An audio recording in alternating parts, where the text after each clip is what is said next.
If you want to see a show that combines daring feats of strength and thrilling acrobatics, we have the place for you.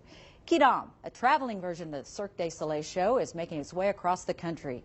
And this group of highly trained athletes is pushing the limits of what the human body can do. Quidam is a show that will inspire, intrigue, and amaze you. Even if you've seen a Cirque show before, you'll still want to see this one. Because as Jessica LeBoeuf tells us, if you've seen one Cirque show, you have not seen them all. Every single show will create a different world to go into. So it's always a crazy journey with eccentric characters, but there's always a very strong storyline to guide you. Jessica LeBoeuf is the spokesperson for Quidam. Quidam actually means anonymous passerby. I could see you for 13 years passing by on the street every day, but until I say, hi, my name is Mark, you know, this is my family, these are my fears, these are my joys, we remain anonymous, and that's what Quidam represents. Mark Ward is John, the ringmaster and principal character who leads you through this amazing journey. In his previous life, he performed classical ballet. There's a lot of emotion in Quidam, and it's probably the thing I love most about the show.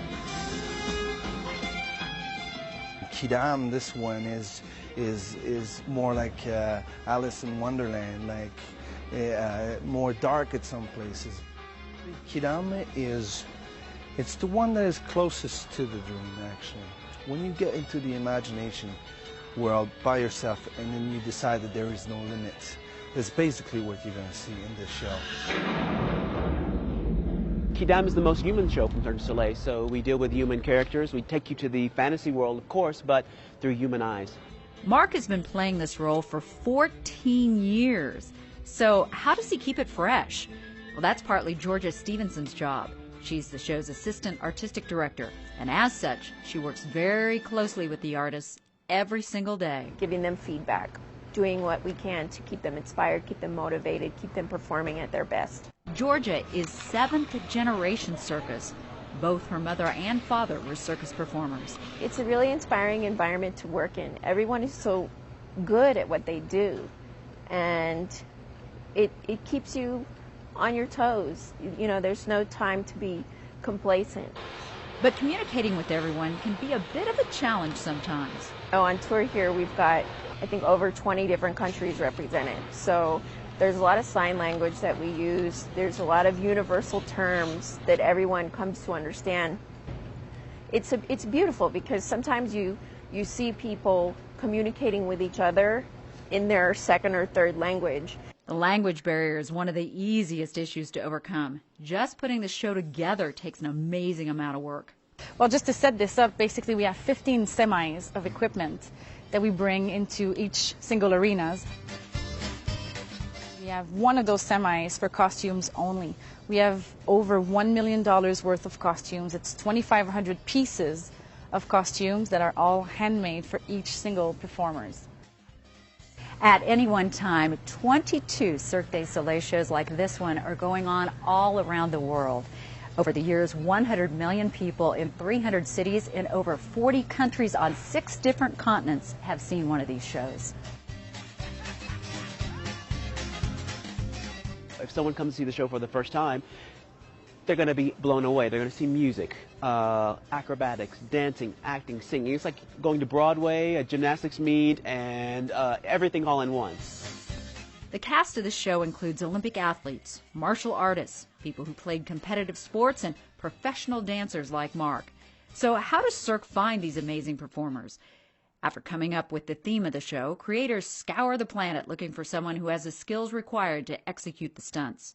Then we'll hire the best people in every single discipline required. We will go around the world and get the best person to do this job. So not only do they have to excel in their craft, but they also have to match in personality and in ideas with the main creator of the shows. Mark Ward is one of the people Cirque recruited. I had a full career as a ballet dancer when I received a call from Cirque du Soleil, and they were looking for a specific type, dancer with acrobatic capabilities. Tanya Burka performs this routine in the silks. She's probably not the first person who comes to mind when you think of a Cirque du Soleil performer, though. She's an MIT graduate. and her parents thought she'd work for NASA someday. This isn't quite NASA, but Tanya says her studies at MIT actually help her here too. It's funny. In the end, I took a lot of my aspects of that personality into this job, because with the silks, a lot of the idea in the end is that you come up with your own ways of moving in the fabric, and in order to create the figures and the big dynamic drops and everything, it winds up coming down to engineering. Where do I put the fabric? Okay, if I do this, is it safe? Is it consistent? So in that sense, my little math brain really came in handy. Another thing audience members don't tend to think much about is how long it takes for each cast member to put on the makeup that transforms them into their character.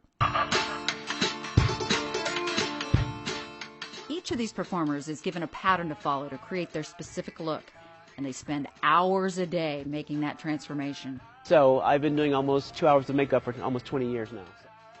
You know, it's because it does take 2 hours every day. It's my time to unwind. You know, I meditate, I think about things or what I need to do, other work. It's just my time of just kind of zoning out.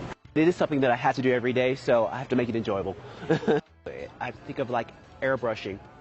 So it's a lot of blending, and it's also very difficult because I am brown, I am black, and trying to blend so many colors into a black face is not very easy.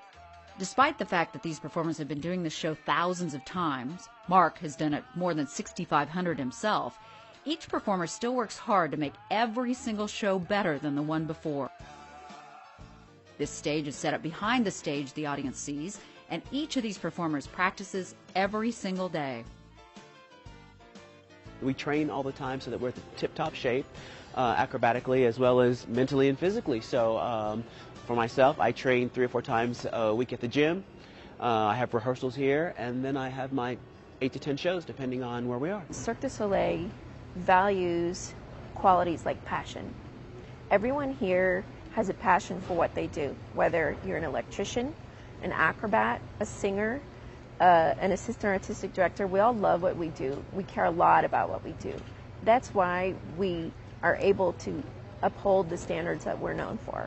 We're details fanatics, and I think that's what makes our shows so amazing. Well, every single act, like Eric is training behind us, he's great at what he does, but he still wants to push it a little bit. He might want to try something different.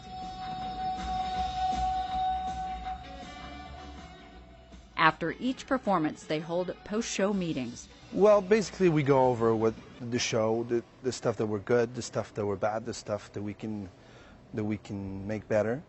And every show is different, and every little mistake is mentioned. Of the 100 jobs needed to make this show happen, 50 are on stage and 50 are behind the scenes. One of the behind-the-scenes jobs is fixing the food to feed everyone. Making that even more complicated is the fact that many of these performers have dietary restrictions and food preferences, in addition to the fact that they come from 20 different countries and enjoy eating things from their homeland. Brandon Martin is the catering manager. So technically, how many different dishes are you making at any one meal? We gotta have to have a variety. There's particular dishes that they like, so we bring them back, but definitely switch it up all the time. For instance, tonight we have homemade gnocchi, Swedish meatballs, and Hungarian chicken, so it's kind of a variety. You know, there's only a few people lactose intolerant, so we make meals, help them out, and vegetarians, so we make tofu dishes. It's pretty easy. Planning these meals takes an amazing amount of organization and pre-planning. To cut down on shipping costs, Brandon says he tries to use as many local products as possible. We also go to local purveyors, butchers, seafood markets. As we said earlier in the story, each country has its preferences. Some can be pretty easy to accommodate, even if they are a little out of the ordinary. Might get in trouble with this. The Russians, they love mayonnaise, and they put it on everything. And these guys are, in the best shape, in the world, but they love their mayonnaise. Bridget Barril is the transport and lodging coordinator. It's her job to make sure all 100 employees have plane tickets, buses, hotel rooms, lunches they like to eat on the journey, and any other transportation needed to get them to their destination. It is tricky depending on where we finish one leg and we start another one. It can be tricky. During my vacation, I follow the weather report from all over the place kind of religiously because I'm always afraid there's going to be a snowstorm somewhere and nobody can come back. every 10 weeks, she has to get all 100 employees back to their homeland for a 2-week break. And of course, they want to get home as soon as possible. It can mean a lot of travel. We do have some people that, because of where they live, they will travel almost 2 full days before being home. It's not unusual for many of these performers to have been on the road for 8, 10, or even 14 years. So how do they do it? It's an amazing lifestyle, but it's not for everyone. And you have to love it. If you don't love it, you don't stay. You meet so many interesting people. You get to work with people from all over the world, and I really appreciate that. Since day one, I've felt so lucky to be here. I'm very passionate about what I'm doing. We're in a new city every week, and it's cities we might otherwise never have gone to. And so for our days off, it's like we get to explore amazing things. Every morning that I wake up, I'm so jazzed. I hope to keep going until they pull me off stage. If you'd like to see the show for yourself, Kidam is coming to Wichita's Intrust Bank Arena for 7 performances, January 2nd through the 6th. You can get tickets by calling 866-553-2457 or by going to this website.